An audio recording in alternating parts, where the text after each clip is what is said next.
Bir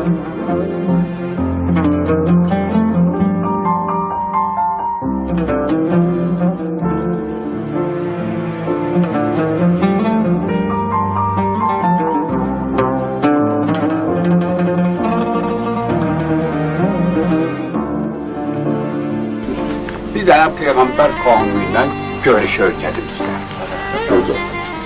Bundan sonra hamur dedi.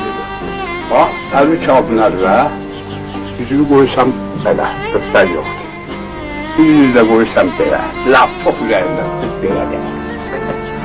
Biz kime süzle başkalarını öldürdün onu. Elhamdülillah, hoş gelip sefa etmişsin. Merhaba olsun size. Her halde buğday